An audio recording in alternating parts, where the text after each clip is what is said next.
Bismillahirrahmanirrahim. Assalamualaikum warahmatullahi wabarakatuh. Alhamdulillah wassalatu wassalamu ala Rasulillah wa ala alihi wa sahbihi wa mawalah wa la hawla wa la quwwata illa billahi wa ba'du. Alhamdulillah kita bisa melanjutkan kembali kajian kita, masih membahas kitab Ar-Rahiqul Makhtum, kisah Al-Mustafa, manusia pilihan Rasul kita Muhammad sallallahu alaihi wasallam, dan kita sudah masuk pada masuknya Islam Umar bin Khattab radhiyallahu anhu. Ma'asyiral muslimat yang dimuliakan Allah Subhanahu wa taala.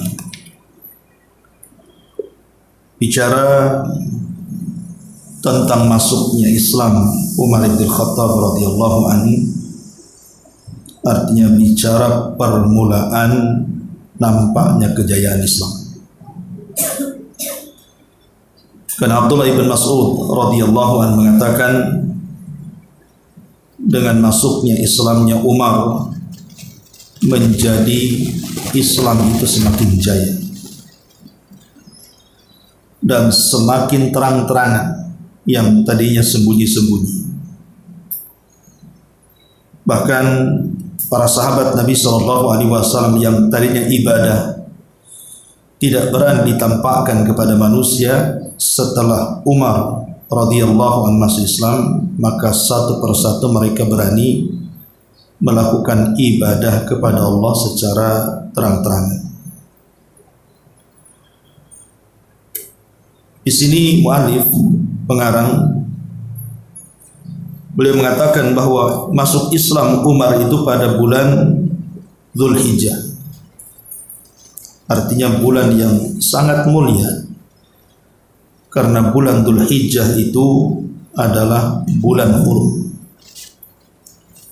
tepat di tahun 6 kenabian Nabi SAW diangkat menjadi Nabi dan Rasul.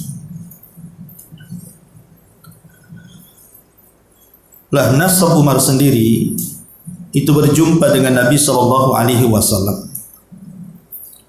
artinya masih satu nasab dengan Nabi SAW sampai kepada Adnan.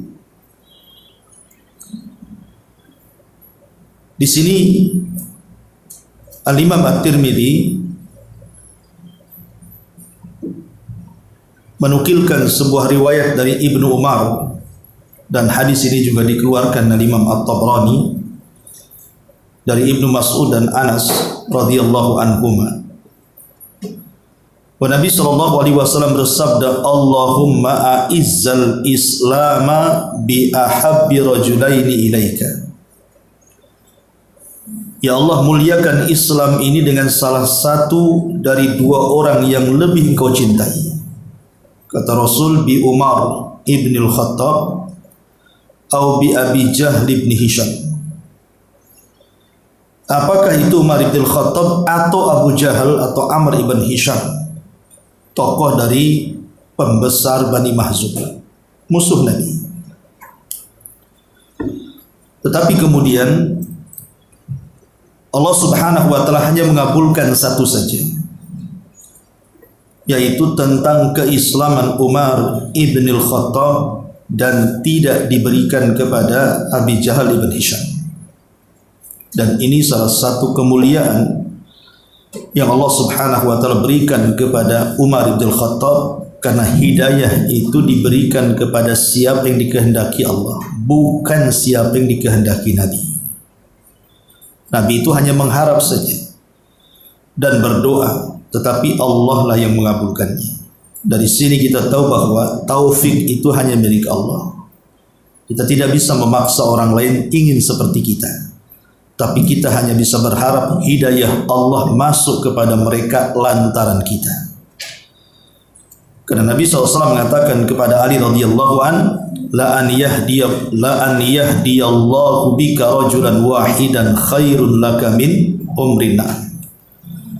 Kalaulah lantaran satu manusia dapat hidayah dikarenakan kita, dakwah kita dan ajakan kita, itu lebih baik dibandingkan unta merah. Baik, sebelum kita membaca apa yang dikatakan pengarang di sini, sedikit kita bicara soal Umar bin Khattab radhiyallahu anhu. Umar bin Khattab radhiyallahu anhu adalah sahabat kedua setelah Abu Bakar yang paling dicintai Nabi sallallahu alaihi wasallam.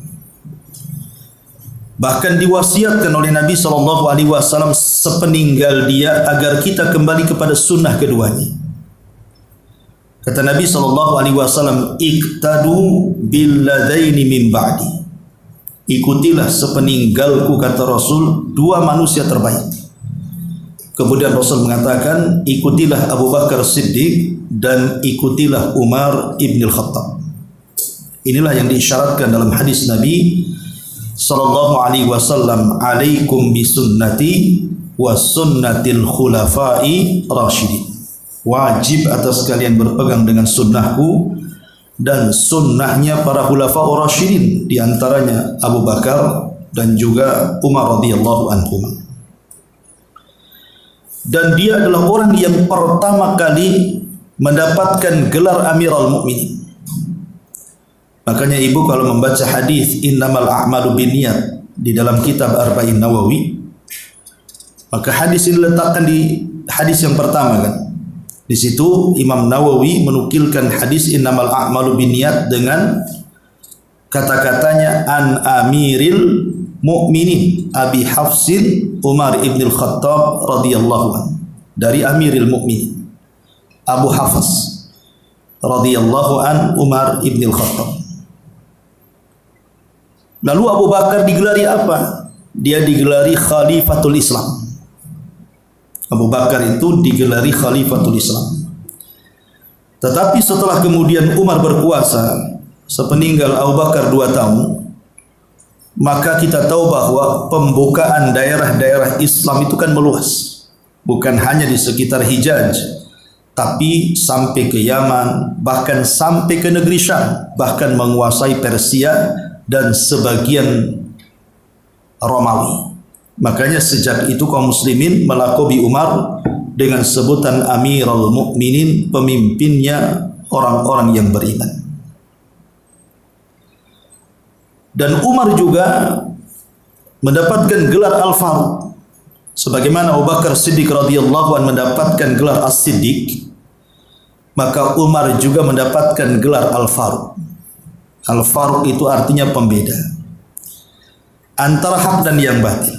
Makanya nanti dikisahkan sejak masuk Islamnya Umar bin Khattab di rumah Arqam bin Abi Arqam yang sudah saya ceritakan.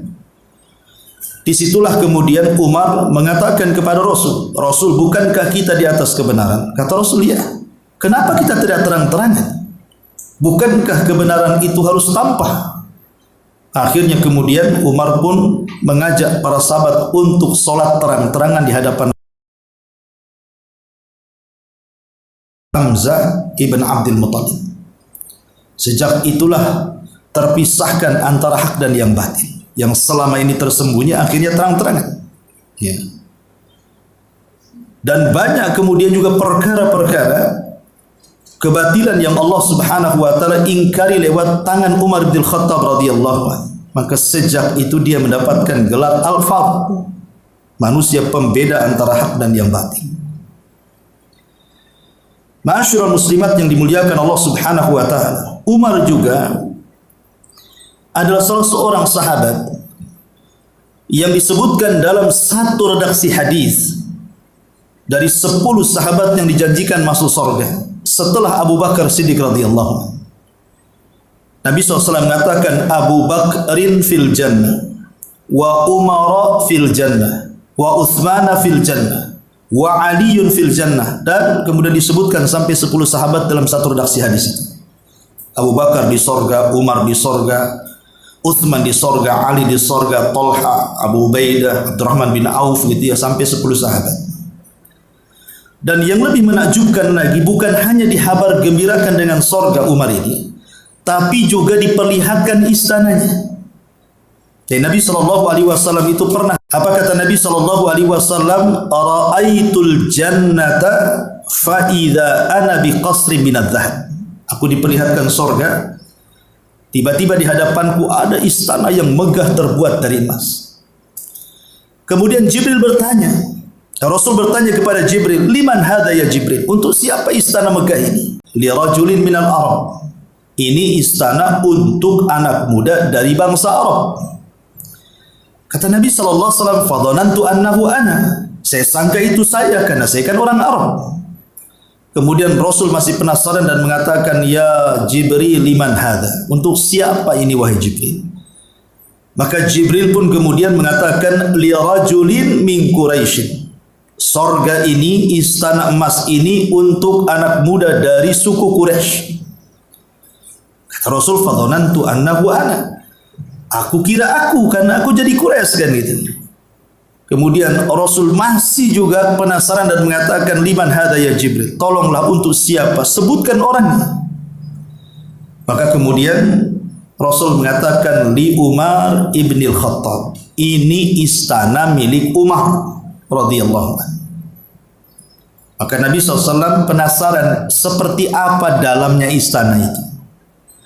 Masalahnya setelah Nabi SAW berjalan menuju istana itu, rupanya ada bidadari di depan pintu istana itu.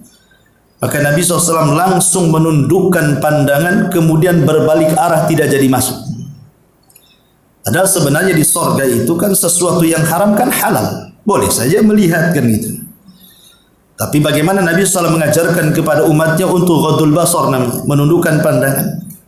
Maka setelah peristiwa ini Rasul memanggil Umar dan mengatakan, ya Umar, aku melihat istanamu di sorga, tapi aku tidak jadi masuk karena ada bidadari yang telah menantimu di sorga sana. Maka Nabi SAW menjelaskan ini itu sampai Umar menangis dan mengatakan, a'alaika agharu ya Rasulullah? Apakah kepadamu aku harus cemburu? Kenapa aku tak masuk, katanya. Ya. Maka inilah keutamaan Umar, bukan hanya dihabar gembirakan sorga gitu, tapi diperlihatkan pula istananya. Bagaimana istana emas yang luar biasa megahnya yang pernah dilihat Nabi SAW. Dan Umar juga termasuk ulamanya sahabat.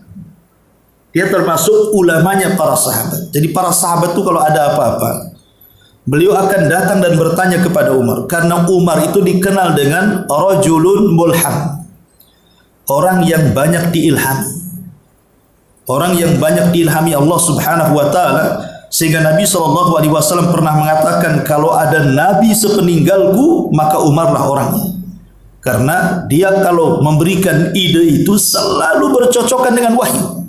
Itulah Umar bin Khattab. Ya, saya contohkan beberapa di antaranya adalah ketika Umar bin Khattab melihat wanita-wanita Arab, mereka tidak pakai hijab, dan istri-istri Rasul pun tidak pakai hijab sebelum datangnya ayat hijab. Kemudian Umar mengatakan, ya Rasulullah, sekiranya istri-istrimu mengenakan hijab tentu lebih terhormat lagi. Itu idenya Umar tuh. Kalau istri-istrimu mengenakan hijab tentu lebih terhormat wahai Rasul. Tiba-tiba dari sini kemudian turun ayat surah apa? Surah Al-Ahzab ayat 59. Ya ayyuhan nabi, qul li azwajika wa banatika wa nisa'il mu'minin yudnina 'alaihinna min jalabibihin dzalika adna an yu'rafna fala yu'dzaina wa kana Allahu ghafurur rahim. Wahai Nabi, perintahkan kepada istri-istrimu, anak-anak wanitamu, bahkan wanita orang-orang yang beriman semuanya, agar mereka melembrehkan hijab-hijab mereka, karena itu lebih mudah untuk dikenali dan tidak mudah untuk disakiti, dan Allah Maha Pengampun lagi Maha Penyayang. Dari idenya Umar turun surah Al-Ahzab 59 kan. Akhirnya kemudian datang perintah hijab bukan hanya kepada keluarga Rasul tetapi kepada seluruh kaum muslimin. Ini berkat jasanya Umar. Turun ayat hijab. Bagaimana mulhamnya, coba bayangkan. Diberikan ilham, kalau ngomong itu kok mencocoki wahyu gitu ya. Kemudian juga contoh yang lain. Ketika dia melihat orang-orang Quraisy dan juga para sahabat Nabi juga masih belum bisa meninggalkan khamr. Karena kan khamr di waktu itu kan minuman kebanggaan orang-orang Quraisy. Bahkan sebelum diharamkan khamr pun para sahabat banyak yang minum khamr. Sampai Anas bin Malik radhiyallahu anhu itu biasa kalau dia di rumah Abu Thalha itu menuang-nuangkan khamr itu ke gelas-gelas tamu. Sampai satu hari kemudian Abu Thalha ini mendengar teriakan dari luar. Kemudian Abu Thalha mengatakan kepada Anas, "Ya Anas, keluar kamu. Ada gemuruh apa, suara apa kok ramai kali di luar sana?" Akhirnya Anas pun keluar, rupanya ada utusan Rasul yang berteriak-teriak di keramaian orang, "Innal khamra qad hurrimat." Bahwa khamr itu sudah diharamkan selamanya. Semenjak itu kemudian semua para sahabat yang ada di pasar, yang ada di kerumunan, yang ada di majelis-majelis, semua pada pulang.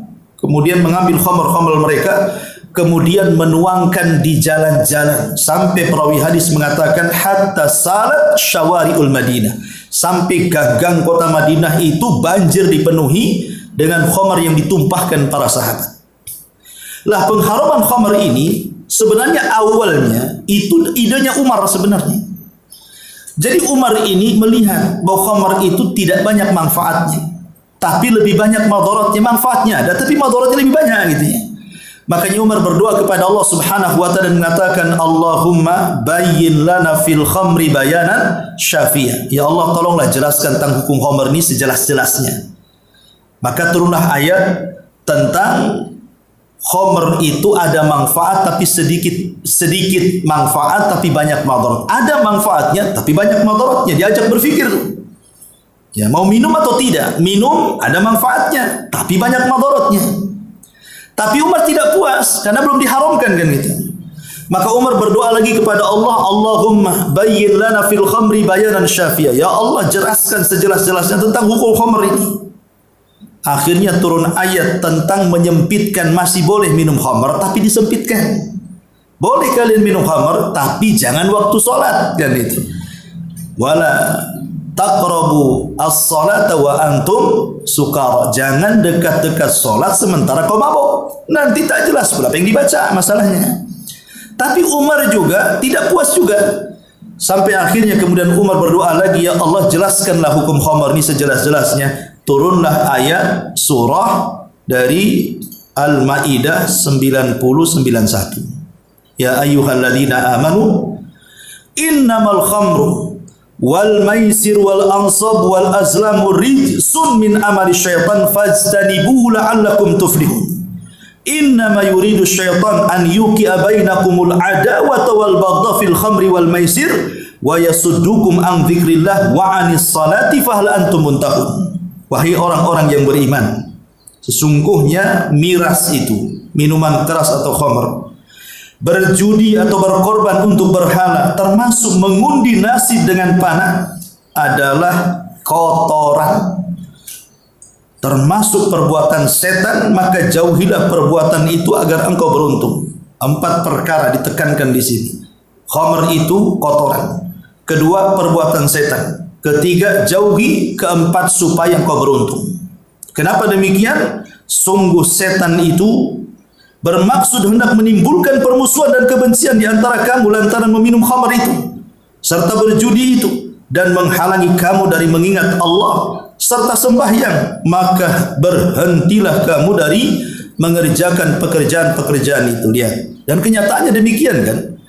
Orang kalau sudah mabok ini, ya kadang-kadang namanya nggak punya akal, kadang-kadang mencaci maki, kadang-kadang mukul orang, kadang-kadang bunuh orang, kadang-kadang berzina, macam-macam. Wajar kalau Rasul mengatakan khamr itu ra'sul al-khaba'is, induk dari seluruh keburukan itu ada di khamr. Makanya dengan turunnya surah Al-Maidah ayat 99:1 ini menunjukkan bahwa khamr kemudian diharamkan secara abadi. Siapa penyebab diturunkan ayat tentang pengharaman khamr? Umar bin Khattab. Doa-doa dia. Ya. Bahkan lebih daripada itu, Umar pernah berselisih dengan Abu Bakar soal tawanan perang Badar. Jadi Nabi SAW ketika perang Badar menang peperangan dan menawan 70 orang dari musyrikun Arab. Kemudian Rasulullah SAW mengajak diskusi dua sahabat mulia ini, Abu Bakar dan Umar. Bagaimana menurut kalian berdua soal tawanan perang ini? Kata Umar, penggal saja katanya. Mereka musuh Allah dan Rasulnya, ngapain dibuat hidup katanya. Kata Abu Bakar, jangan. Di antara tawanan itu ada yang hubungannya kekerabatan dengan kita dan sahabat banyak. Kasihan mereka. Lebih baik kalau mereka ingin bebas, tebus dengan harga yang mahal. Tapi kemudian belakangan ide yang dikuatkan oleh Allah Subhanahu wa taala justru idenya siapa? Umar. Turun surah Al-Anfal kan? Maka lin nabi ayyakuna lahu asra hatta yuskhina fil ardi turiduna arad dunya. Tidak layak bagi seorang nabi punya tawanan perang. Hanya ingin merendahkan di bumi dan karena ingin menghendaki dunia saja dengan menukarkan tawanan dengan dunia.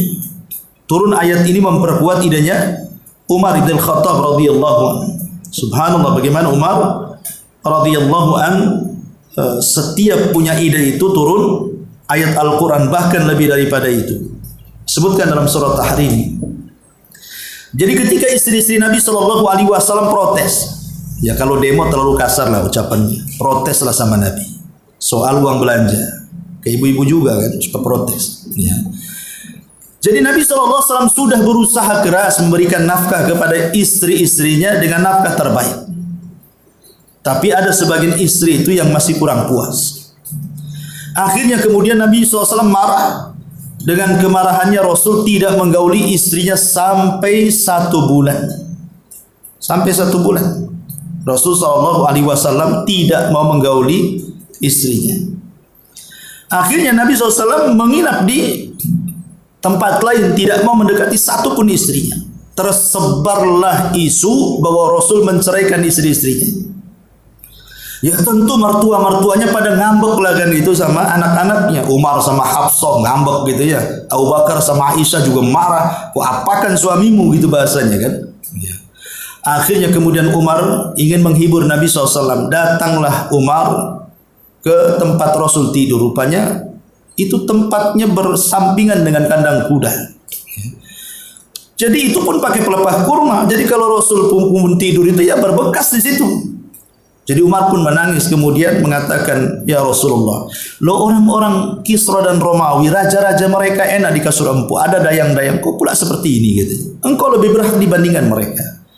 Tapi Nabi SAW mengatakan, ya Umar, apakah engkau rela apa yang mereka diberikan kepada kita di dunia dan tidak mendapatkan di akhirat? Biarkan mereka mendapatkan di dunia, tapi aku akan mendapatkannya di akhirat, kata Rasul. Kemudian Umar mengatakan, ya Rasulullah, gini, kalau engkau disakiti istri-istrimu gara-gara permasalahan itu, ceraikan aja semuanya katanya. Disuruh diceraikan, ceraikan saja. Banyak wanita-wanita yang cantik, wanita-wanita muda, wanita-wanita yang soleh. Apa yang perlu dipertahankan? Padahal anaknya di situ. Hafsah kan istrinya Nabi. Tapi Umar lebih mementingkan perasaan Nabi, enggak ketimbang Hafsah. Sampai kemudian turun surah Tahrim itu. Asa rabbuhu in tallaqakunna an yubdilahu azwajan khairan minkunna muslimatin mu'minatin qanitatin taibatin abidatin saihatin sayyibatin wa abkara. Mudah-mudahan Rabbmu, jika engkau menceraikan istri-istrimu semua itu, Allah ganti dengan istri-istri yang lain. Dia seorang wanita muslimah, wanita mukminah yang taat, yang tobat, yang ahli ibadah, yang sering berpuasa, yang senantiasa taat kepada Allah Azza wa Jalla. Apakah dia seorang janda ataukah dia seorang perawan? Tenang wahai Rasul. Turun ayat ini. Ya. Tapi kemudian Nabi SAW coba memberikan alasan, kalau engkau ingin dunia nanti ku kasih, tetapi selepas itu ku ceraikan kalian baik-baik katanya. Tapi kalau kalian menghendaki Allah dan Rasulnya, ku maafkan. turun lagi ayat surah Al-Ahzab itu. Ya, akhirnya kemudian mereka bertobat kepada Allah dan Rasulnya dan tidak lagi mengkritik soal tambahan uang belanja. Lihat bagaimana Umar bin Khattab radhiyallahu anhu dengan tegas dan mengatakan, kalau itu gara-gara istri-istrimu menyakiti hatimu, ceraikan saja katanya. Lihat ya, bagaimana kemudian Umar bin Khattab akhirnya menjadikan turun surah At-Tahrim tadi ya, dan banyak lagi sebenarnya ayat-ayat, termasuk juga ketika Abdullah ibn Ubay bin Salul, tokoh munafik kan, itu kan Nabi SAW mau menyolati dan mendoakan, tapi ditarik bajunya oleh Umar. Ngapain kau solati dan kau doakan? Dia kan orang munafik, wahai Rasul. Tapi Rasul mengatakan tidak. Aku akan terus beristighfar walaupun 100 kali kalau Allah memungkinkan mengampuninya. Gitu. Lihat rahimnya Rasul. Tapi belakangan kemudian apa yang dikatakan Umar menjadi sebuah kenyataan. Turun surah At-Taubah 108. La takum fihi abadan. La masjidun ussisa ala taqwa min awwal yaumin ahaqqu an taquma fihi rijalun yuhibbu an yatatahharu wallahu yuhibbul mutahhirin. Janganlah kamu sembahyang di masjid-masjid orang-orang munafik selamanya. Kalau masjidnya saja tidak boleh disembahyangi, maka kemudian bagaimana dengan orangnya? Turun juga ayat tentang masalah orangnya. La taqum fihi abada. Jangan kau mendoakan mereka selamanya. Karena mereka adalah musuh Allah dan juga musuh Rasul. Jadi Umar itu adalah seorang yang mulham. Orang yang mulham itu sekali lagi orang yang senantiasa kalau bicara itu menyerempet kepada wahyu Allah Subhanahu wa taala atau dikuatkan dengan wahyu Allah Subhanahu wa taala. Termasuk penggeseran makam Ibrahim. Ibu kalau pernah umrah atau haji, lihat makam Ibrahim kan menjauh dari Ka'bah kan. Di sini Ka'bah, makam Ibrahim sebelah situ kan. Ada beberapa meter dari Ka'bah itu. Dulu makam Ibrahim itu sebenarnya lengket dengan Ka'bah dia. Makam Ibrahim itu. Ya namanya orang untuk bekerja, untuk tempat titian kaki Ibrahim kan tidak mungkin jauh-jauh kan begitu. Mau meletakkan bata atau apa kan. Mesti dekat dengan bangunan. Ya. Tapi subhanallah. Dari sekian ratus atau 300 lebih, 350 lebih patung-patung yang bertengger di sekitar Ka'bah itulah makam Ibrahim itu kan diantaranya di situ. Tapi tidak ada yang menyembah makam Ibrahim. Padahal mereka menyembah batu dan makam Ibrahim adalah batu. Apalagi makam Ibrahim itu adalah tempat suci kan. Tapi tidak ada orang musyrik di zaman itu yang menyembah makam Ibrahim. Subhanallah. Tentu ini hikmah supaya setelah kemudian Islam masuk ke dalam Mekah, kemudian ada syariat solat di belakang makam Ibrahim, orang-orang tidak menyangka bahwa mereka sembahyang di depan berhalanya orang musyrik kan begitu. Lah ketika kemudian yang tawaf sudah banyak, kemudian yang solat di belakang makam Ibrahim mengganggu orang tawaf, Umar ngasih ide, Rasul bagaimana kalau kita geserlah makam Ibrahim ini. Ini orang tawaf dengan orang yang solat dibertabrakan. Akhirnya kemudian idenya Umar ini diterima Nabi. Kemudian turun ayat, ya wattakhidhu min maqami Ibrahim musalla. Turun ayat tentang syariat salat di belakang makam Ibrahim dan digeser makam Ibrahim jauh daripada Ka'bah beberapa meter supaya jangan mengganggu antara orang yang tawaf dengan yang salat. Ya. Nah itunya salah satunya adalah ide Umar bin Khattab radhiyallahu anhu. Jadi luar biasa kalau kita bicara soal Umar bin Khattab radhiyallahu anhu. Ma'asyiral muslimat yang dimuliakan Allah Subhanahu wa taala, bahkan keutamaan Umar ini luar biasa. Rasul sallallahu alaihi wasallam satu hari pernah mengajar akhwat, ya kayak saya gini lah, mengajar ibu-ibu gitu. Senang ibu-ibu kalau diajar Nabi. Tiba-tiba Umar datang dari kejauhan mau bertandang ke rumah Nabi. Bubar tuh ibu-ibu tuh, langsung sembunyi di dapur rumah Nabi. Ketakutan. Coba bayangkan. Ketakutan. Akhirnya kemudian Umar marahlah. Kenapa kalian lebih takut kepadaku, tidak takut kepada Nabi? Maka ibu-ibu mengatakan, ya iyalah Nabi lembut kok kasar katanya. Nabi lembut kok kasar katanya. Rasul hanya tertawa saja. Sampai kemudian Rasul mengatakan, ya Abdul Khattab, walladhi nafsi biyadi, malakiyaka syaitanun salikan fajjan qad illa salaka fajjan ghaira fajjika ya Umar. Kata Nabi SAW, ya Umar, demi zat yang jiwaku berada di tanganmu, jangan lagi ibu-ibu, kata Rasul. Kau berjalan di jalan yang sama dengan setan, setan kabur katanya. Jangan lagi ibu-ibu yang kabur, setan yang bisa kabur katanya. Nah tentu Nabi SAW mengatakan seperti ini karena wahyu. Rasul tidak melihat setan kan. Tapi diberitahu bahwa Umar ini kalau berjalan di sebuah jalan, setan berjalan di jalan yang sama, pasti setannya yang kabur. Ya, kalau ibu kan salaman, kerja sama kan itu. Baik. Ini juga di antara fadilah Umar bin Khattab radhiyallahu anhu. Dan Umar itu luar biasa. Dia sangat mencintai Rasul dan sangat dicintai Rasul. Bahkan dicintai para sahabat Rasul. Satu hari Nabi SAW pernah mengambil tangan Umar dan mengatakan, "Ya Umar, kau cinta denganku?"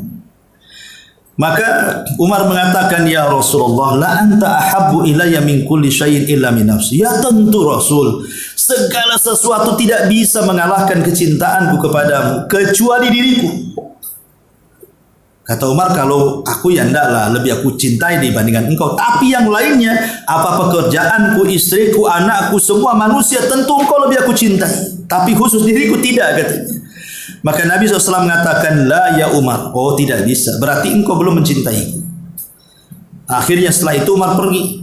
Sesaat kemudian datang lagi dan mengatakan, "Walladhi nafsi Umar biyadi." Demi yang jiwa Umar berada di tangannya. Kemudian al-an, sekarang, la anta ahabbu ilayya min nafsi. Engkau sekarang wahai Rasul lebih aku cintai, bukan hanya orang lain, sampai diriku sendiri. Maka Rasul mengatakan, al-an ya Umar, sekarang baru engkau betul-betul mencintaiku, katanya. Nah, kalau tadi belum, sekarang baru betul-betul mencintaiku. Nah, sejak itulah maka Rasul suka dengan Umar, karena juga saling berdiskusi, saling tukar pikiran. Maka disebut ajudannya Rasul, menterinya Rasul. Umar itu wazirnya Rasul. Nah, disitulah sahabat suka dengan Umar. Sampai satu hari, ketika ada seorang Arab Badui datang kepada Nabi SAW bertanya soal kiamat. Rasul, kapan kiamat? Rasul tidak suka dengan perkataan itu. Kemudian orang ini bertanya lagi, kapan kiamat? Rasul tak mau jawab juga sampai 3 kali. Akhirnya kemudian Rasul mengatakan, siapa tadi yang bertanya kapan kiamat tuh? Kemudian berdirilah seorang sahabat mengatakan, saya wahai Rasul. Kemudian Rasul mengatakan, kau dari tadi cerita kapan kiamat, kapan kiamat. Sekarang apa yang kau siapkan sebenarnya untuk kiamat itu? Maka orang ini mengatakan, tidak ada wahai Rasul, kecuali aku sangat cinta dengan Allah dan Rasulnya. Maka ketika dia mengatakan aku sangat cinta dengan Allah dan Rasulnya, maka Rasul mengatakan, anta ma'aman ahbabta. Kalau begitu engkau akan bersama idolamu. Kalau kau mengidola seorang nabi, kau akan bersama nabi. Kalau engkau mengidolakan para ulama, ya akan bersama para ulama. Tapi kalau mengidolakan orang jahat, ya bersama orang jahat, kan itu. Engkau bersama idolamu. Anas bin Malik itu ada di situ mendengar bahwa engkau akan bersama idolamu, sangat senang, kata Anas. Sejak aku masuk Islam sampai hari ini, inilah perkataan yang lebih membahagiakan diriku ketika Rasul mengatakan engkau bersama idolamu. Kenapa? Kata Anas bin Malik, karena aku mencintai Rasul, mencintai Abu Bakar, mencintai Umar, dan aku ingin satu sorga dengan mereka walaupun aku tidak seperti mereka. Anas mengatakan seperti itu. Ya, dia mencintai Abu Bakar, mencintai Umar, dan aku ingin sesorga dengan mereka walaupun aku tidak seperti mereka. Lihat, menunjukkan bahwa Umar dicintai, kan begitu. Ya. Bahkan ketika Umar radhiyallahu anhu meninggal dunia, ada anak muda. Anak muda ini sangat tertarik dengan kisah ibadahnya Umar. Umar itu kan tukang sholat. Saking banyaknya sholat gitu ya Umar itu, terutama qiyamul lail, tahajud itu, sampai kemudian kedua kelopak matanya itu berbekas karena banyaknya menangis setiap malam. Jadi karena banyak menangis, jadi ada bekasnya, garisan tempat air matanya keluar di situ tuh, karena setiap malam menangis. Dan itu tersebar gitu ya, kisah bagaimana ibadahnya Umar tuh yang luar biasa, terutama sholat itu, sampailah kepada anak muda. Jadi setelah Umar meninggal ini, anak muda kan pengen tahu seperti apalah ibadahnya Umar itu. Masalahnya kan Umar sudah nggak ada, mau tanya sama siapa? Apalagi Umar itu kalau ibadah sunnah kan di rumahnya, tidak ada yang tahu kecuali istri-istrinya, kan begitu. Kalau tanya sama istrinya, ya segan kan itu. Akhirnya biar tahu cerita detailnya Umar bin Khattab, dia berniat untuk menikahi salah satu janda Umar. Dan janda Umar itu yang paling tua, usianya itu yang paling tua sendiri. Dan dia anak muda. Ya. Akhirnya kemudian dia meminang tuh bekas jandanya Umar yang paling tua, hanya ingin mengorek macam mana sih ibadahnya Umar itu. Saya kira kalau anak muda sekarang ditawari nenek-nenek mana mau kan gitu ya. Umur 20 tahun ditawari umur 60 tahun kan gitu. Sama dengan bunuh diri. Tapi bagaimana para sahabat Rasul? Dia ingin kebaikan di sini. Dia pengen tahu seperti apa lah Umar itu. Saya ingin meniru dia masalahnya. Akhirnya dia menikahi jandanya yang paling tua itu hanya karena ingin mengorek macam mana ibadahnya Umar itu. Kan ini luar biasa gitu. Saking ingin mencontoh Umar bin Khattab. Karena Umar itu kan orangnya sahaja. Tidak nampak kalau dia pemimpin. Ada juga kemudian delegasi dari musuh mencari Umar bin Khattab ingin ketemu. Disangkanya Umar itu seorang raja, duduk di singgasana. Rupanya bajunya sama dengan rakyat, suka duduk bersama rakyat, bersahaja dengan rakyat, sehingga tidak dibedakan mana Umar mana rakyatnya. Dan itulah luar biasa kesederhanaan Umar bin Khattab radhiyallahu an wa arda. Ma'asyiral muslimat yang dimuliakan Allah Subhanahu wa taala, termasuk juga di antara keistimewaan Umar bin Khattab radhiyallahu anhu, bahwa Umar itu pemegang kunci fitnah. Umar satu hari mengumpulkan para sahabat di zaman khalifahnya. Salah satu yang hadir duduk di majelisnya adalah Hudzaifah ibnul Yaman. Hudzaifah ibnul Yaman terkenal di zaman Rasul sebagai pemegang rahasia. Jadi satu-satunya sahabat yang dijuluki sirrun Nabi, pemegang rahasia Nabi, itu namanya Hudzaifah ibnul Yaman. Hudzaifah ibnul Yaman ini. Hudzaifah ibnul Yaman ini ketika manusia bertanya soal kebaikan kepada Rasul, dia bertanya soal keburukan.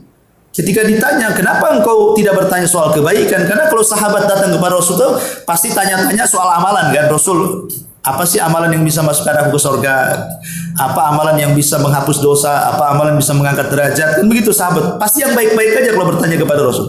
Lah Hudzaifah ini terbalik. Dia tanya soal keburukan saja. Ketika kemudian ditanya alasannya, dia mengatakan, akhafu an yudrikani, karena aku takut kalau keburukan itu menimpa diriku. Sehingga ada syair Arab yang ma'ruf itu, araftu syarra la li syarri walakin litawakkihi wa man lam ya'rifu syarra minal khairi fawaqa'a fi. Aku mengenal keburukan bukan untuk kuamalkan. Jadi kalau ibu mempelajari apa itu syirik, apa itu bid'ah, apa itu dosa besar gitu, bukan untuk diamalkan, tetapi supaya mudah ditinggalkan. Karena orang yang tidak bisa membedakan mana yang baik, mana yang buruk, pasti terjerumus kepada salah satunya. Itulah alasan Hudzaifah bin Yaman. Makanya Rasul mempercayakan Hudzaifah itu memegang rahasia Nabi. Lah salah satunya ketika sepulangnya dari perang Tabuk. Kan orang-orang munafik itu betul-betul ditampakkan keburukannya oleh Allah. Sampai kemudian Jibril memberitahu nama-nama orang-orang munafik. Tapi Rasul tidak mau membuat gaduh. Rasul memanggil Hudzaifah dan mengatakan, ya Hudzaifah, aku dapat wahyu. Rupanya ini orang-orang munafik, catat orang-orangnya. 1, 2, 3, 4. Tersebarlah di Madinah bahwa Hudzaifah itu tahu nama-nama orang munafik. Umar tidak tahu. Abu Bakar juga tidak dikasih tahu. Tidak ada yang tahu kecuali Hudzaifah, itu masalahnya. Sampai Umar saking takutnya dengan kemunafikan, dia datang kepada Hudzaifah membujuk. Hei Hudzaifah, ada nggak namaku di situ katanya? Ada nggak namaku di situ katanya? Asamani Nabi sallallahu alaihi wasallam anni munafik. Apa Rasul pernah menyebut-nyebut saya ini munafik? Ada nggak catatanku di situ? Kata Hudzaifah, enggak saya kasih tahu. Rasul melarang, nggak boleh katanya. Tapi Umar mendesak, terpaksalah Hudzaifah mengatakan, wahai Umar, okelah cukuplah engkau yang bertanya. Yang lainnya tidak aku jawab. Kemudian Hudzaifah mengatakan, tidak ada namamu. Sudah cukup. Akhirnya Umar pun senang. Karena tidak termasuk orang yang ada di list orang-orang munafik itu. Lah ketika kemudian di masa Umar bin Khattab radhiyallahu berkuasa ini, Umar kan mengumpulkan para sahabat. Kemudian bertanya soal fitnah. Apa yang kalian ketahui tentang fitnah? Maka sahabat ini mengatakan ini, sahabat itu mengatakan itu, dan begitu seterusnya. Rata-rata ya fitnah-fitnah yang sudah diketahui. Kata Umar, kalau fitnah-fitnah yang kalian sebutkan itu ya bisalah itu digugurkan dengan sholat, dengan puasa, dengan ibadah. Yang saya maksudkan itu fitnah kalau datang kepada kalian maka seperti gelombang air lautan dan tidak bisa dihentikan sampai kiamat. Ya. Tiba-tiba Hudzaifah mengatakan, saya tahu wahai Umar. Saya tahu fitnah itu karena Rasul pernah bersabda kepada soal itu. Kemudian Hudzaifah ibnul Yaman radhiyallahu menjelaskan, tapi fitnah itu tidak akan ada selama pintu itu masih kokoh. Tapi kalau pintu itu sudah terpecah, apalagi sampai kemudian jebol, maka fitnah itu akan terus berlangsung seperti gelombang laut yang tidak bisa dihentikan sampai kiamat. Maka Umar radhiyallahu mengatakan kepada Hudzaifah, lalu bagaimana supaya pintu itu tidak pecah, agar fitnah itu jangan muncul gitu ya.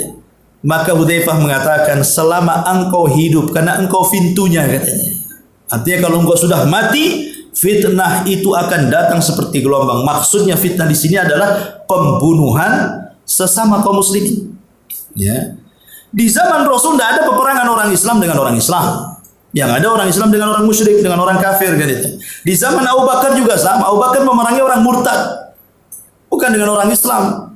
Di zaman Umar apalagi tidak ada peperangan orang Islam bunuh orang Islam itu. Baru setelah Umar meninggal dimulai dari terbunuhnya Utsman, penggantinya. Dibunuh oleh orang-orang Islam, orang-orang Khawarij kan.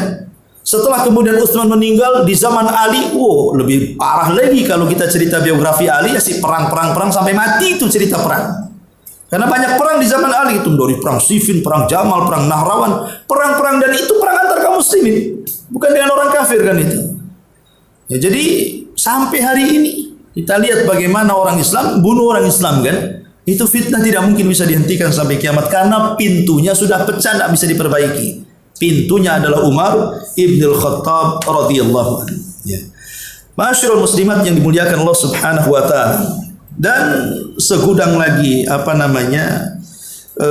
keutamaan Umar, sampai para ulama itu kan mengarang tentang biografi Umar itu berjilid-jilid.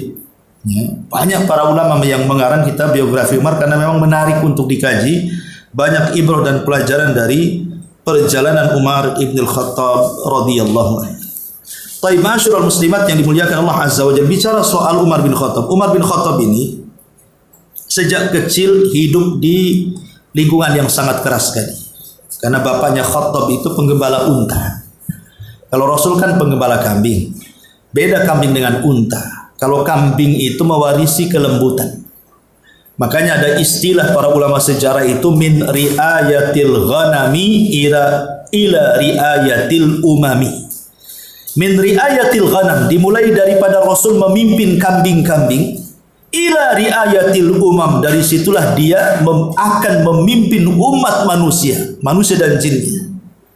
Kenapa? Karena kepiawaian Rasul dalam memimpin itu pelajaran kepemimpinan atau leadership itu didapat Rasul saat menjadi penggembala kambing. Ya, karena penggembala kambing, seorang penggembala itu, apalagi kambingnya bukan satu, banyak, ya harus disiplin. Ya, kemudian harus punya keberanian karena nanti diterkam serigala, kita harus melawan serigala kan itu. Kemudian lahir kelembutan, kasih sayang. Sebab kalau kita merawat sesuatu, kalau tidak ada sayang, mati itu rawatan itu. Coba aja ibu benci dengan kucing, kasih kucing besok mati itu. Bukan kasih makan, kasih racun kan itu. Jadi orang kalau hobi dengan binatang, kemudian lahir sayang, tahu tabiat-tabiat kucing atau apa gitu kan, kapan dia sakit, kapan dia sehat, kapan dia ngambek, kapan dia kan tahu akhirnya kan. Sampai kayak orang gila kan, karena ngomong sama kucing. Kucing nggak bisa bicara, diajak ngomong sama dia. Coba kalau kucingnya tahu-tahu bicara, maka kaget dia. Bisa viral gitu. Rupanya ada baterainya, kucing robot. Jadi kembali ke yang pertama. Jadi Umar ini beda karena dia mewarisi kebiasaan ayahandanya sebagai penggembala unta. Jadi sejak kecil itu memang Khattab, ayahnya Umar itu, memang disuruh Umar itu menjaga unta sehingga mewarisi kekerasan, keras hatinya. Kalau penggembala kambing lembut hatinya gitu. Dan bapaknya keras sekali mendidik Umar bin Khattab radhiyallahu anhu. Sampai kalau seandainya Umar lalai ketika menggembala unta itu, yang disalahkan Umarnya bukan untanya. Jadi bapaknya lebih membela untanya dibandingkan Umarnya. Jadi kasihan. Jadi kalau untanya sakit, lebih kasihan kepada untanya daripada Umar yang sakit gitu. Itu bapaknya. Memang keras sekali bapaknya Khattab ini. Sampai Umar akhirnya terdidik seperti itu. Jadi keras orangnya. Tapi walaupun demikian, memang anugerah itu Allah berikan kepada siapapun. Di tengah-tengah bangsa Arab yang ummi, tidak bisa baca, tidak bisa tulis. Sampai Rasul pun tidak bisa baca, tidak bisa tulis. Umar pula diberikan kecerdasan, dia bisa baca, dia bisa tulis dia. Dan sedikit sekali orang yang bisa baca tulis di zaman itu. Umar mau belajar. sehingga dia pandai membaca dan pandai menulis. Makanya setelah dia dewasa, oleh kabilahnya kemudian ditunjuk sebagai kepala delegasi perdamaian. Jadi kalau ada masalah antara kabilahnya, Umar nih disuruh mendamaikannya, karena dia bisa baca, dia bisa nulis, dia banyak baca, banyak pengetahuannya. Apalagi Umar ini suka syair, dia suka merangkai syair. Makanya kemudian orang-orang yang suka merangkai syair ketika mendengar wahyu mudah masuk Islam tuh, karena kok ada kalimat-kalimat di atas syair gitu. Lah dari sini masyarul muslimat yang dimuliakan Allah Azza wa Jalla, terjadi silang pendapat soal masuk Islamnya Umar. Yang masyhur ya, yang sering kita dengar hari ini dari kisah-kisah orang-orang yang menceritakan tentang masuknya Umar bin Khattab. Jadi kan begini ceritanya, Umar ini kan dari Bani Adi. Dari Bani Adi. Lah Bani Adi ketika dakwah masuk ke kabilahnya, itu kan terpecah, ada yang masuk Islam, ada yang tetap di atas kekafiran kan. Begaduhlah ini kabilahnya ini. Gara-gara sebagian masuk Islam, sebagian tetap di atas kekafiran. Lah Umar itu masih di atas kekafiran, melihat kabilahnya gaduh gara-gara Islam, marah dia. Dulu aman-aman saja, setelah Islam masuk kok jadi begaduh begini, disalahkanlah Nabi gara-gara ini. Ya jangankan satu kabilah, satu keluarga saja, yang satu dapat hidayah, ini sama-sama Islam kan? Yang satu hidayah sunnah, yang satu tak dapat hidayah sunnah, begaduh di situ. Ya, itu satu keluarga, macam mana ini soal akidah, pindah agama kan? Ya begaduhlah satu kabilah. Jadi Umar ini merasa ini yang buat kacau ini si Muhammad ini gitu. Akhirnya kemudian dia berjanji untuk mencari Nabi. Masalahnya di tengah jalan ada seorang wanita namanya Ummu Abdillah. Ummu Abdillah ini sudah seorang muslimah. Dia ingin hijrah. Wanita sudah tua ingin hijrah, membawa semua perabotannya, kemudian berjumpa dengan Umar. Kata Umar, "Hendak kemana wahai Ummu Abdillah?" "Matra, saya mau pergi dari Mekah, mau hijrah saja," katanya. "Kenapa kau hijrah?" Akhirnya diceritakan, "Aku ini ingin menyembah Allah, kenapa mereka menyakitiku dan begitu-begitu." Akhirnya Umar ini terenyuh hatinya. Ada wanita yang tua, dia membela agama Muhammad sedemikian rupa gitu. Kalau bukan agama hak, nggak mungkin orang sampai membela-bela dengan harta dan jiwanya. Sempat Umar terenyuh, masalahnya dia masih teringat dengan kabilahnya. Kalau ingat kabilahnya lagi, marah lagi dia. Aduh, gara-gara si Muhammad dakwah di negeri kami ini, akhirnya ribut. Dari situ dia berazam untuk membunuh Nabi. Ya. Lah Umar sudah menghunuskan pedang, bawa pedang kemana-mana. Umar itu kan orangnya jago, apalagi kan perawakan dia tinggi. Kalau berjalan sama Rasul kan Rasul sepinggang. Saking tingginya Umar itu, Rasul segini kalau jalan. Ya kalau Rasul di depan nggak kelihatan kan itu. Jadi kalau di sampingnya segini, Umar tuh kan naik kuda nyangsar itu, kayak ibu naik kuda poni itu. Kecil tuh, orangnya besar, ya gimana ya, kakinya ke tanah lah Umar itu, saking besarnya. Ya, ditakuti orang. Sampai bergulat dari pagi sampai sore pun tidak pernah kalah dia, Umar bin Khattab. Nah akhirnya Umar pun dengan keberaniannya mencari Nabi. Setelah dia tahu bahwa Rasul ada di rumah Arqam. Dan ingat, sudah saya jelaskan kenapa Rasul bermarkas di rumah Arqam, tidak Arqam kan? Sudah saya jelaskan. Tapi yang jelas dia ingin datang ke rumah itu, ingin mencari Nabi SAW. Tapi di tengah jalan jumpa pula dengan kawannya dan mengatakan, "Ila aina tadhhab ya Umar?" "Mau kemana lah kau pergi?" Dia mengatakan, "Aku mencari si Muhammad, kan ku bunuh dia. Dia sudah mengacaukan kabilahku." Gitu. Kata kawannya, ada yang mengatakan kawannya sudah masuk Islam tapi menyembunyikan keislamannya. Dia mengatakan, "Wahai Umar, maukah ku habarkan sesuatu yang lebih penting daripada kau mendobrak si Muhammad itu?" Kata Umar, "Ada apa? Apa berita apa lagi yang lebih aneh daripada beritanya si Muhammad itu?" "Adikmu Fatimah masuk Islam," katanya. "Adikmu si Fatimah lo masuk Islam," katanya. Akhirnya dia berputar arah 180 derajat. Yang tadinya mau ke rumah Arqam tidak jadi. Ya. Akhirnya kemudian langsung ke rumah Fatimah adiknya. Ketika di samping rumah sebelum masuk, dia mendengar sayup-sayup dari luar itu ada yang baca Quran dari dalam. Rupanya di dalam rumah itu ada 3 orang. Yang pertama Khabbab ibn Arat, seorang budak. Dia mengajarkan Quran. Kemudian suaminya Fatimah, namanya Said ibn Zaid, salah satu dari 10 sahabat yang dijadikan masuk surga. Kemudian Fatimah, adiknya Umar. Ketika mendengar suara itu langsung Umar mendobrak itu, tidak ada izin-izin loh. Khabbab ketakutan, langsung lari ke dapur kan sembunyi. Lah langsung tidak basa-basi ditempeleng lah si Fatimah ini. Sampai keluar darah, kemudian dia pun menyakiti suaminya. Tapi setelah dia menampar Hafsah Ain, seorang wanita, ditampar di zaman itu oleh seorang laki-laki. Nah, orang jahiliyah di atas kejahiliahannya, mereka masih menganggap aib seorang laki-laki menampar wanita lemah. Oh, zaman sekarang bukan aib lagi, suami nampar ibu berkali-kali biasa. Itu jahiliyah. Nah, ini di atas sunnah lagi kan, itu bukan Islam biasa. Di atas sunnah masih juga nyiksa istrinya. Aneh, akalnya udah nggak ada, berarti masih dipertanyakan hijrahnya itu. Akhirnya dia nyesel nangis ya.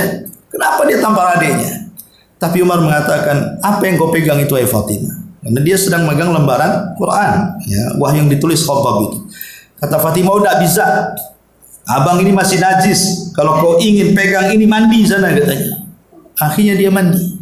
Betul nurut, katanya. Langsung lemes di hatinya. Pas kemudian dia selesai mandi, disitulah kemudian dia membaca ayat yang menjadi sebab keislamannya, surah Toha, di mana Allah Subhanahu wa taala kemudian berfirman tentang surah Toha ini, ya. Sampai selesai, dari situ kemudian hatinya lembut dan ingin masuk Islam. Lah dari sini kemudian Umar mendatangi rumah Arqam ibn Abi Arqam. Kagetlah satu rumah itu. Cuma ada ngapain Umar ke sini? Ya, dan ingat, di rumah itu yang masuk Islam itu sekitar 39 orang. Jadi Umar itu yang ke-40-nya itu. Ya.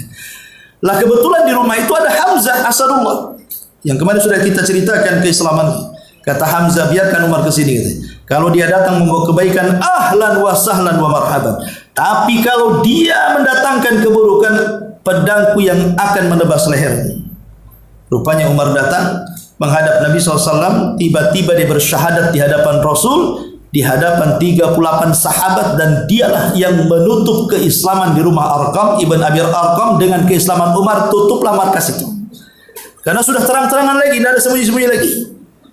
Ya, itulah akhir yang menutup dakwah sirriyah, dakwah tidak terang-terangan Rasul selama 3 tahun. Dengan kemasukan Islam Umar menjadi terang-terangan dakwahnya itu. Ini satu riwayat, ya, tetapi ulama mengatakan bahwa riwayat yang masyhur ini dilemahkan para ulama. Jadi riwayat ini dilemahkan bahwa sebab keislaman Umar itu karena sebab tadi, ya. Ada juga riwayat yang lain bahwa sebab masuk Islamnya Umar itu dijelaskan oleh Imam Ahmad dalam musnadnya dari sahabat atau dari Syurah ibn Ubaid. Dia mengatakan Umar sendiri yang menceritakan kisah keislamannya. Apa kata Umar? Dia mengatakan, kharajtu ata'arrad Rasulullah sallallahu alaihi wasallam qabla an aslima fawajadtuhu qad sabaqani ilal masjid. Aku memang ada mau berdialog sama Nabi, karena dia masih di atas kafiran. Sebenarnya agama dia itu seperti apa? Mau berdialog langsung, karena Umar cerdas kan? Dia ingin berdialog. Ya. Tapi walaupun kecerdasan Umar seperti itu, setelah dia masuk Islam, otaknya tidak pernah dipakai untuk membantah wahyu. Umar cerdas, tapi otaknya tidak pernah membantah wahyu. Terbukti ketika dia mencium Hajar Aswad, dia mengatakan, aku tahu kok ini batu, nggak mendatangkan manfaatnya juga nggak mencegah motor. Kalau aku tidak melihat Rasul mencium kamu, buat apalah aku cium kamu, kata Umar. Artinya kan menciumnya Umar Hajar Aswad bukan karena ada apa-apa dengan batu. Kalau sekelas Hajar Aswad loh, tidak ada apa-apanya. Tiba-tiba di Indonesia kemudian ada putra petir nemukan batu petir gitu ya. Nah, tiba-tiba kemudian menjadi berkah. Dari mana batu petir itu? Nah, itu masih kecil, sekarang udah nggak laku batunya. Nah, Hajar Aswad nggak mendatangkan manfaat, padahal itu dari surga lagi. Apalagi kemudian waktu booming-boomingnya kemarin batu aki itu. Coba bayangkan, kan orang yang jual batu aki di pasar-pasar itu, dia bilang batu aki ini kalau untuk jualan laris, kok aja nggak laku katanya. Yang jual batu aki aja bankrupt, berarti kan nggak bisa itu, dia sedang ngibul orang. Nah dari sini bahwa Umar itu cerdasnya Umar, tapi bukan melawan wahyu. Nah Umar bin Khattab radhiyallahu anhu menceritakan, dulu aku ingin berdialog Rasul, tapi kemudian Rasul keburu masuk ke dalam masjid.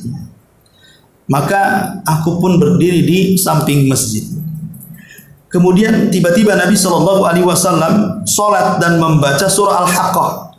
Surah Al-Haqqah. Ya, sampai kepada innahu laqaulu rasulin karim wa ma huwa biqauli syairin qalilan ma tu'minun, terus sampai selesai. maka tiba-tiba fawaqa al-islamu fi qalbi, tiba-tiba aku rindu ingin masuk Islam dalam hatiku, kata Umar. Lah sebab itu kemudian dia masuk Islam. Jadi bukan perkara dia datang membunuh, tidak. Ya, dia memang ingin berdialog dengan Rasul karena kecerdasannya. Tapi riwayat ini juga dilemahkan para ulama gitu. Wallahu alam, tapi yang masyhur sih yang pertama yang banyak diceritakan kan. Nah, tapi yang jelas bahwa Umar bin Khattab masuk Islam dan keislamannya menjadi jayalah Islam, dan dengan sebab itulah kaum muslimin akhirnya kemudian berani beribadah terang-terangan. Ya. Masyaallah muslimat yang dimuliakan Allah Subhanahu wa taala, ya di sini juga ya dijelaskan apa yang ya kurang lebih dengan saya ceritakan. Cuman ada sedikit penambahan Ibu baca sendiri ya tentang kisah Umar bin Khattab radhiyallahu an, yang kemudian dari masuk Islamnya dua manusia ini, maksudnya Hamzah dan Umar ini, barulah kemudian yang tadinya orang-orang Quraisy itu keras kepala, ingin menyakiti Rasul dan kaum muslimin, akhirnya tanazul, mulai tensinya dikurangi. Ya. Darahnya itu kalau bisa itu direndahkan dengan minum jus tomat, jus apa itu, jus timun kan. Mulai rendah. Yang tadinya kekerasan, mulai mereka berubah sikap. Macam mana caranya kemudian menghadapi dakwah Rasul. Mulailah dengan cara dialog, tidak ada kekerasan lagi. Bagaimana kisah dialognya, tentu panjang masalah ini pada utusan Quraisy menemui Nabi SAW. Tapi kisah Umar bin Khattab menarik sampai akhirnya kemudian dia menjadi khalifah. Tetapi Allah takdirkan Umar bin Khattab ingin mati syahid. Padahal di atas kepopuleran dia ya, maksudnya puncak karir Umar itu kan sedang naik-naik daunnya. Bagaimana tidak, Persia dikuasai, Romawi dikuasai, apalagi Mekah, Madinah dan sekitarnya, bangsa Arab sudah dikuasai. Tapi Umar masih mengatakan kepada Allah, ya Allah, wafatkan aku dalam kondisi syahid di tempat yang kau hijrahkan nabimu di situ. Maksudnya di Madinah. Jadi kalau bisa dia mati syahidnya di Madinah. Padahal itu kan mustahil, siapa yang mau menyerang Madinah? Nggak ada yang berani menyerang Madinah. Persia dah tunduk. Oleh Persia itu negara adidaya. Kalau sekarang mungkin Amerikanya kan gitu ya, sudah tunduk. Kemudian Romawi juga sudah tunduk, Persianya lah. Sekarang mungkin Rusianya kan itu. Negara-negara besar tunduk di tangan kaum muslimin. Nah, siapa yang berani menyerang Madinah? Sehingga Umar mengatakan, ya Allah, wafatkan aku dalam kondisi syahid di tempat hijrah Nabi. Tetapi terkadang doa itu yang kita anggap mustahil menjadi mungkin bagi Allah. Karena doa itu diulang-ulang Umar. Rupanya ada seorang sahabat namanya Mughirah bin Syu'bah. Sepulangnya dia dari Persia, Mughirah bin Syu'bah ini kan punya usaha pandai besi, membuat pisau, pedang, macam-macam. Dan dia perlu orang yang piawai dalam membuat itu supaya dagangannya laris. Dicarilah kemudian ke Persia, ketemulah seorang namanya Abu Lu'lu, orang yang pandai besi dan siap bekerja di tempat dia. Tapi masalahnya kota Madinah dilarang, tidak ada boleh orang musyrik masuk. Dari zaman Rasul ketika kemudian daulah Islamnya sudah tegak di Madinah, itu kan Rasul melarang, jangan ada jiwa orang kafir masuk Madinah. Akhirnya Mughirah bingung, macam mana ini memasukkan Abu Lu'lu ke Madinah itu, kan tidak boleh orang musyrik masuk Madinah. Akhirnya dia melobi Umar. Umar awalnya nggak mau, tapi dilobi karena dia sahabat Rasul, orang yang berjasa dalam juga perjuangan Rasul, ya akhirnya diizinkan. Rupanya dengan sebab itulah kematian Umar, mengizinkan Abu Lu'lu masuk ke kota Madinah, kemudian menjadi pegawai pandai besinya Mughirah. Sempat gajinya tersendat, ngeluh sama Umar. Maka Umar dijawab, iya nanti saya akan bicarakan dengan majikan Mughirah itu, wahai Abu Lu'lu.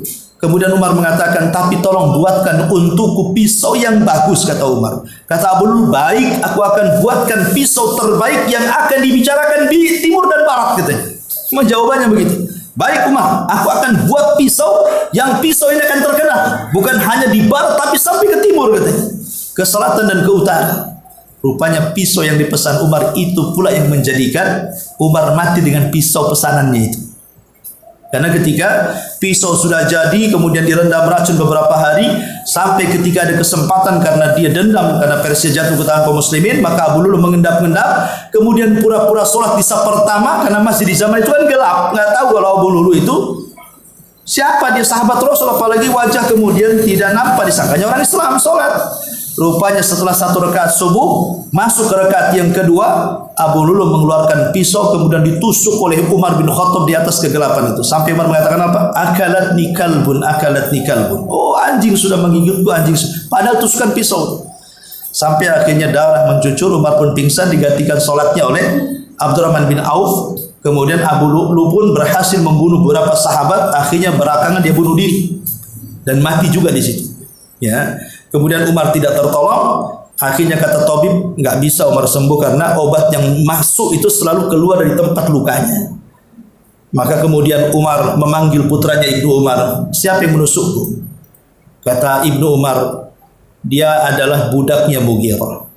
Oh, budaknya Mughirah. Tiba-tiba Umar tersenyum, kemudian mengangkat kedua tangan dan mengatakan alhamdulillah. Dia mengatakan alhamdulillah alladzi qatalani rajulun lam yasjud lillahi sajdah. Rupanya orang yang membunuhku adalah orang yang tidak pernah sujud walaupun satu kali, karena dia majusi.